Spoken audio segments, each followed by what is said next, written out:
इयत्ता 10वी इतिहास पाठ क्रमांक 1 इतिहास लेखन पाश्चात्य परंपरा. प्रस्तावना. गतकाळात घडून गेलेल्या घटनांची क्रमशः संगती लावून त्यांचे आकलन करून घेणे या उद्दिष्टाने इतिहासाचे संशोधन, लेखन आणि अभ्यास केला जातो. ही एक अखंडितपणे चालणारी प्रक्रिया असते. वैज्ञानिक ज्ञानशाखांमध्ये उपलब्ध ज्ञानाची सत्यता पडताळून पाहण्यासाठी प्रायोगिक पद्धती आणि प्रत्यक्ष निरीक्षण यांचा अवलंब केला जातो. या पद्धतीच्या आधारे विविध घटनांच्या संदर्भातील सार्वकालीन आणि सार्वत्रिक नियम मांडणे आणि ते नियम पुन्हा पुन्हा सिद्ध करता येणे शक्य असते. इतिहास संशोधनामध्ये प्रायोगिक पद्धती, प्रत्यक्ष निरीक्षण यांचा अवलंब करणे शक्य नसते, कारण इतिहासातील घटना घडून गेलेल्या असतात. तेव्हा त्यांच्या निरीक्षणासाठी आपण तेथे नसतो व त्या घटनांची पुनरावृत्ती करता येत नाही. तसेच सार्वकालीन आणि सार्वत्रिक नियम मांडणे आणि ते नियम सिद्ध करता येणे शक्य नसते. सर्वप्रथम ऐतिहासिक दस्तऐवज लिहिण्यासाठी ज्या भाषेचा आणि लिपीचा वापर केला गेला असेल त्यांचे वाचन करण्यासाठी आणि त्याचा अर्थ समजण्यासाठी ती भाषा आणि लिपी जाणणाऱ्या तज्ज्ञांची आवश्यकता असते. त्यानंतर अक्षरवटिका म्हणजे अक्षराचे वळण, लेखकाची भाषाशैली, वापरलेल्या कागदाच्या निर्मितीचा काळ आणि कागदाचा प्रकार, अधिकारदर्शक मुद्रा यांसारख्या विविध गोष्टींचे जाणकार संबंधित दस्तऐवज अस्सल आहे की नाही हे ठरवण्यास मदत करू शकतात. त्यानंतर इतिहासतज्ञ ऐतिहासिक संदर्भाच्या तौलनिक विश्लेषणाच्या आधारे दस्तऐवजातील माहितीच्या विश्वासार्हतेची पडताळणी करू शकतात. इतिहास संशोधनास साहाय्यभूत होणाऱ्या विविध ज्ञानशाखा व संस्था आहेत. उदाहरणार्थ पुरातत्व, अभिलेखागार, हस्तलिखितांचा अभ्यास, पुराभिलेख, अक्षरवाटिकाशास्त्र, भाषारचनाशास्त्र, नाणकशास्त्र, वंशावळींचा अभ्यास इत्यादी. इतिहास संशोधन पद्धती. इतिहासाची मांडणी, संभाव्य परिकल्पना मांडणे, इतिहासाच्या साधनांचे चिकित्सक संशोधन, ऐतिहासिक संदर्भांशी निगडीत योग्य प्रश्नांची मांडणी करणे, उपलब्ध ऐतिहासिक माहितीचे संदर्भ तपासणे, ऐतिहासिक माहितीचे संकलन, ऐतिहासिक बदलांना कारणीभूत असणाऱ्या प्रक्रियांचे स्वरूप अधोरेखित करणे, त्यांचे तौलनिक विश्लेषण करणे, विशिष्ट ऐतिहासिक घटनांच्या उपलब्ध माहितीचे स्थलकालात्मक संदर्भ, तसेच ऐतिहासिक अभ्यास पद्धतीच्या विविध संकल्पनात्मक चौकटींचे आकलन करून घेणे. इतिहास लेखनाची परंपरा. इतिहासात उपलब्ध पुराव्यांचे चिकित्सापूर्वक संशोधन करून भूतकाळात घडून गेलेल्या घटनांची मांडणी कशी केली जाते हे आपण पाहिले. अशी मांडणी करण्याच्या लेखन पद्धतीला इतिहास लेखन असे म्हणतात. अशा प्रकारे इतिहासाची चिकित्सापूर्वक मांडणी करणाऱ्या संशोधकाला इतिहासकार असे म्हटले जाते. अर्थातच इतिहासाची मांडणी करताना भूतकाळात घडून गेलेल्या प्रत्येक घटनेची नोंद घेणे आणि तिचे ज्ञान करून देणे इतिहासकाराला शक्य नसते. इतिहासाची मांडणी करताना इतिहासकार भूतकाळातल्या कोणत्या घटनांची निवड करतो हे त्याला वाचकांपर्यंत काय पोचवायचे आहे यावर अवलंबून असते. निवडलेल्या घटना आणि त्याची मांडणी करताना अवलंबलेला वैचारिक दृष्टिकोन ह्या गोष्टी इतिहासकाराच्या लेखनाची शैली निश्चित करतात. जगभरातल्या प्राचीन संस्कृतींमध्ये अशा प्रकारे इतिहास लेखन करण्याची परंपरा नव्हती. परंतु त्या लोकांना भूतकाळाची जाणीव किंवा जिज्ञासा नव्हती असे म्हणता येणार नाही. वडीलधाऱ्या व्यक्तींकडून ऐकलेल्या पूर्वजांच्या जीवनाच्या, पराक्रमाच्या गोष्टी पुढच्या पिढीपर्यंत पोचवण्याची आवश्यकता त्या काळीही भासत होती. गुहाचित्रांद्वारे स्मृतींचे जतन, कहाण्यांचे कथन, गीत आणि पोवाड्यांचे गायन यासारख्या परंपरा जगभरातील संस्कृतींमध्ये अतिप्राचीन काळापासून अस्तित्वात होत्या. आधुनिक इतिहास लेखनात त्या परंपरांचा साधनांच्या स्वरूपात उपयोग केला जातो. माहीत आहे का तुम्हाला? वरील चित्रात हातात ढाल आणि भाला घेतलेल्या सैनिकांची शिस्तबद्ध रांग आणि त्यांचे नेतृत्व करणारे सेनानी दिसत आहेत. ऐतिहासिक घटनांच्या लिखित नोंदी करण्याच्या परंपरेची सुरुवात मेसोपोटेमियातील सुमेर संस्कृतीमध्ये झाली असे सद्य परिस्थितीत म्हणता येईल. सुमेर साम्राज्यात होऊन गेलेले राजे, त्यांच्यामधील संघर्षांच्या कहाण्या यांची वर्णने तत्कालीन शिलालेखांमध्ये जतन केलेली आहेत. त्यातील सर्वाधिक प्राचीन शिलालेख सुमारे 4500 वर्षांपूर्वी सुमेरमधील 2 राज्यांमध्ये झालेल्या युद्धांची नोंद करणारा असून तो सध्या फ्रान्समधील लुव्र या जगप्रसिद्ध संग्रहालयात ठेवलेला आहे. आधुनिक इतिहास लेखन. आधुनिक इतिहास लेखनाच्या पद्धतीची 4 प्रमुख वैशिष्ट्ये सांगितली जातात. 1. ही पद्धत शास्त्रशुद्ध आहे. तिची सुरुवात योग्य प्रश्नांची मांडणी करण्यापासून होते. 2. हे प्रश्न मानवकेंद्रित असतात, म्हणजेच ते भूतकाळामधील विविध मानवी समाजाच्या सदस्यांनी विशिष्ट कालावधीत केलेल्या कृतीसंबंधी असतात.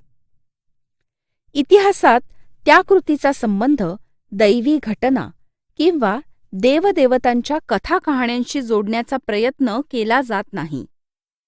3. या प्रश्नांच्या इतिहासातील उत्तरांना विश्वासार्ह पुराव्यांचा आधार असतो. त्यामुळे इतिहासाची मांडणी तर्कसुसंगत असते. 4. मानवजातीने भूतकाळात केलेल्या कृतींच्या आधारे मानवजातीच्या वाटचालीचा वेध इतिहासात घेतला जातो. वरील वैशिष्ट्यांनी युक्त असलेल्या आधुनिक इतिहास लेखनाच्या परंपरेची बीजे प्राचीन ग्रीक इतिहासकारांच्या लेखनात आढळतात असे मानले जाते. हिस्टरी हा शब्द ग्रीक भाषेतील आहे. इसवी सन पूर्व 5व्या शतकात होऊन गेलेल्या हिरोडोटस या ग्रीक इतिहासकाराने तो प्रथम त्याच्या द हिस्टरीज या ग्रंथाच्या शीर्षकासाठी वापरला.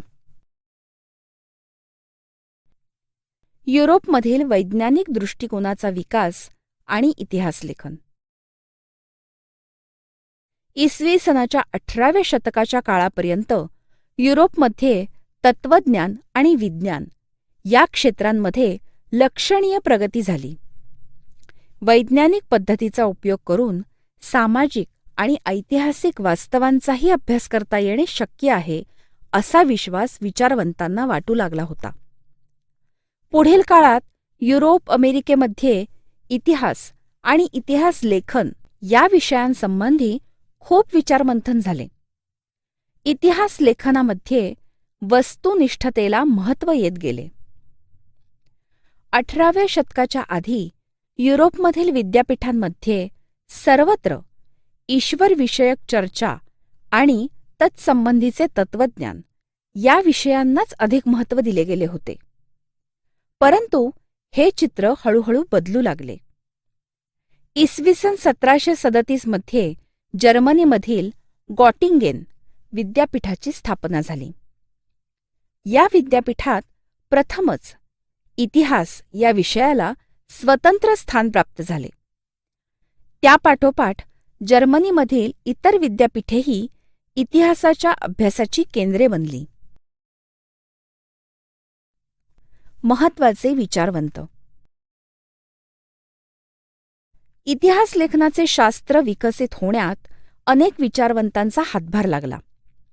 त्यातील काही महत्त्वाच्या विचारवंतांची माहिती घेऊया. रेने देकार्त 1596 ते 1650. इतिहास लेखनासाठी वापरल्या जाणाऱ्या ऐतिहासिक साधनांची, विशेषतः कागदपत्रांची विश्वासार्हता तपासून घेणे आवश्यक आहे, असे मत आग्रहाने मांडले जात होते. त्यामध्ये रेने देकार्त हा फ्रेंच तत्त्वज्ञ अग्रभागी होता. त्याने लिहिलेल्या डिस्कोर्स ऑन द मेथड ह्या ग्रंथातील एक नियम शास्त्रशुद्ध संशोधनाच्या दृष्टीने फारच महत्त्वाचा मानला जातो. एखादी गोष्ट सत्य आहे असे निःसंशयरित्या प्रस्थापित होत नाही तोपर्यंत तिचा स्वीकार कदापि करू नये, हा तो नियम होय. व्हॉल्टेअर 1694 ते 1778. व्हॉल्टेअरचे मूळ नाव फ्रान्सवा मरी अरुए असे होते.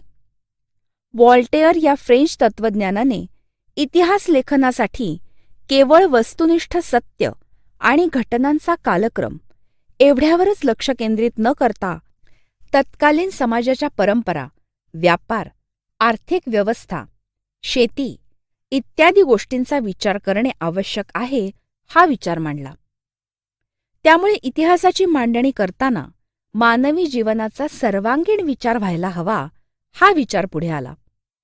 त्या दृष्टीने व्होल्टेअर आधुनिक इतिहास लेखनाचा जनक होता असे म्हणता येईल. जॉर्ज विल्हेम फ्रेडरिक हेगेल 1770 ते 1831. या जर्मन तत्त्वज्ञानाने ऐतिहासिक वास्तव तर्कशुद्ध पद्धतीने मांडले गेले पाहिजे यावर भर दिला. इतिहासातील घटनाक्रम प्रगतीचे टप्पे दर्शवणारा असतो. त्याचबरोबर इतिहासाची मांडणी इतिहासकाराला वेळोवेळी उपलब्ध होत असलेल्या पुराव्यांनुसार बदलत जाणे स्वाभाविक असते, असे प्रतिपादन त्याने केले. त्याच्या विवेचनामुळे इतिहासाच्या अभ्यास पद्धती विज्ञानाच्या पद्धतींपेक्षा वेगळ्या असल्या तरी त्या कमी प्रतीच्या नाहीत, अशी अनेक तत्त्वज्ञांची खात्री पटली. एन्सायक्लोपीडिया ऑफ फिलॉसॉफिकल सायन्सेस या ग्रंथामध्ये त्याची व्याख्याने आणि लेख यांचे संकलन आहे. हेगेलने लिहिलेले रिझन इन हिस्ट्री हे पुस्तक प्रसिद्ध आहे. जाणून घ्या. हेगेलच्या मते कोणत्याही घटनेचा अर्थ लावण्यासाठी तिची वर्गवारी 2 विरोधी प्रकारात करावी लागते. त्याशिवाय मानवी मनाला त्या घटनेचे आकलन होत नाही. उदाहरणार्थ, खरे खोटे, चांगले वाईट. या पद्धतीला द्वंद्ववाद म्हणजेच डायलेक्टिक्स असे म्हटले जाते. या पद्धतीत प्रथम एक सिद्धांत मांडला जातो. त्यानंतर त्या सिद्धांताला छेद देणारा प्रतिसिद्धांत मांडला जातो. त्या दोन्ही सिद्धांतांच्या तर्काधिष्ठित उहापोहानंतर त्या दोहोंचे सार ज्यात सामावले आहे अशा सिद्धांताची समन्वयात्मक मांडणी केली जाते. लिओपोल्ड व्हॉन रांके 1795 ते 1886. 19व्या शतकातील इतिहास लेखनाच्या पद्धतीत प्रामुख्याने बर्लिन विद्यापीठातील लिओपोल्ड व्हॉन रांके यांच्या विचारांचा प्रभाव होता. त्याने इतिहास संशोधनाची चिकित्सक पद्धती कशी असावी ते सांगितले. मूळ दस्तऐवजांच्या आधारे प्राप्त झालेली माहिती ही सर्वाधिक महत्त्वाची आहे, यावर त्याने भर दिला. तसेच ऐतिहासिक घटनांशी संबंधित असलेल्या सर्व प्रकारची कागदपत्रे आणि दस्तऐवज ह्यांचा कसून शोध घेणे अत्यंत महत्त्वाचे असल्याचे त्याने सांगितले. अशा पद्धतीने ऐतिहासिक सत्यापर्यंत पोचता येणे शक्य आहे, असा विश्वास त्याने व्यक्त केला. इतिहास लेखनातील काल्पनिकतेवर त्याने टीका केली. त्याने जागतिक इतिहासाच्या मांडणीवर भर दिला. The theory and practice of history आणि the secret of the world history या ग्रंथांमध्ये त्याच्या विविध लेखांचे संकलन आहे. कार्ल मार्क्स 1818 ते 1883. 19व्या शतकाच्या उत्तरार्धात कार्ल मार्क्स याने मांडलेल्या सिद्धांतामुळे इतिहासाच्या दृष्टिकोनात महत्त्वाचा बदल घडवून आणणारी वैचारिक प्रणाली अस्तित्वात आली. इतिहास अमूर्त संकल्पनांचा नसून जिवंत माणसांचा असतो. माणसांमधील नातेसंबंध, त्यांच्या मूलभूत गरजा भागवण्यासाठी उपलब्ध असलेल्या उत्पादन साधनांच्या स्वरूपावर व मालकीवर अवलंबून असतात. समाजातील वेगवेगळ्या घटकांना ही साधने समप्रमाणात उपलब्ध होत नाहीत. त्यातून समाजाची वर्गावर आधारित विषम विभागणी होऊन वर्गसंघर्ष निर्माण होतो. मानवी इतिहास अशा वर्गसंघर्षाचा इतिहास असून ज्या वर्गाच्या ताब्यात उत्पादन साधने असतात तो इतर वर्गांचे आर्थिक शोषण करतो, अशी मांडणी त्याने केली. त्याचा दास कॅपिटल हा ग्रंथ जगप्रसिद्ध आहे. ॲनल्स प्रणाली. 20व्या शतकाच्या सुरुवातीस फ्रान्समध्ये ॲनल्स नावाने ओळखली जाणारी इतिहास लेखनाची प्रणाली उदयाला आली. ॲनल्स प्रणालीमुळे इतिहास लेखनाला एक वेगळीच दिशा मिळाली. इतिहासाचा अभ्यास फक्त राजकीय घडामोडी, राजे, महान नेते आणि त्या अनुषंगाने राजकारण, मुत्सद्देगिरी, युद्धे ह्याच्यावर केंद्रित न करता तत्कालीन हवामान, स्थानिक लोक, शेती, व्यापार, तंत्रज्ञान, दळणवळण, संपर्काची साधने, सामाजिक विभागणी आणि समूहाची मानसिकता यांसारख्या विषयांचा अभ्यास करणेही महत्त्वाचे मानले जाऊ लागले. ॲनल्स प्रणाली सुरू करण्याचे आणि तिचा विकास करण्याचे श्रेय फ्रेंच इतिहासकारांना दिले जाते. स्त्रीवादी इतिहासलेखन. स्त्रीवादी इतिहासलेखन म्हणजे स्त्रियांच्या दृष्टिकोनातून केलेली इतिहासाची पुनर्रचना. सिमोन द बोव्हा ह्या फ्रेंच विदुषीने स्त्रीवादाची मूलभूत भूमिका सिद्ध केली. स्त्रीवादी इतिहासलेखनामध्ये स्त्रियांचा अंतर्भाव करण्याबरोबरच इतिहासलेखनाच्या क्षेत्रातील पुरुषप्रधान दृष्टिकोनाचा पुनर्विचार करण्यावर भर दिला गेला. त्यानंतर स्त्रियांच्या आयुष्याशी निगडीत नोकरी, रोजगार, ट्रेड युनियन, त्यांच्यासाठी काम करणाऱ्या संस्था, स्त्रियांचे कौटुंबिक आयुष्य यांसारख्या विविध पैलूंचा सविस्तर विचार करणारे संशोधन सुरू झाले. 1990 नंतर स्त्री हा एक स्वतंत्र सामाजिक वर्ग मानून इतिहास लिहिण्यावर भर दिला गेलेला दिसतो. मायकेल फुको 1926 ते 1984. 20व्या शतकातील फ्रेंच इतिहासकार मायकेल फुको याच्या लिखाणातून इतिहास लेखनाची एक नवीन संकल्पना पुढे आली. त्याच्या आर्किओलॉजी ऑफ नॉलेज या ग्रंथामध्ये त्याने इतिहासाची कालक्रमानुसार अखंड मांडणी करण्याची पद्धत चुकीची आहे, असे प्रतिपादन केले. पुरातत्वामध्ये अंतिम सत्यापर्यंत पोहोचणे हे उद्दिष्ट नसून भूतकाळातील स्थित्यंतराचे स्पष्टीकरण देण्याचा प्रयत्न असतो, याकडे त्याने लक्ष वेधले. फुको याने इतिहासातील स्थित्यंतराचे स्पष्टीकरण देण्यावर भर दिला. म्हणून त्याने या पद्धतीला ज्ञानाचे पुरातत्व असे म्हटले. इतिहासकारांनी पूर्वी विचारात न घेतलेल्या मनोविकृती, वैद्यकशास्त्र, तुरुंग व्यवस्था यासारख्या विषयांचा त्यांनी इतिहासाच्या दृष्टिकोनातून विचार केला. आधुनिक इतिहास लेखनाची व्याप्ती अशा रीतीने सतत विस्तारत गेली. साहित्य, स्थापत्य, शिल्पकला, चित्रकला, संगीतकला, नृत्यकला, नाट्यकला, चित्रपट निर्मिती, दूरदर्शन यांसारख्या विविध विषयांचे स्वतंत्र इतिहास लिहिले जाऊ लागले.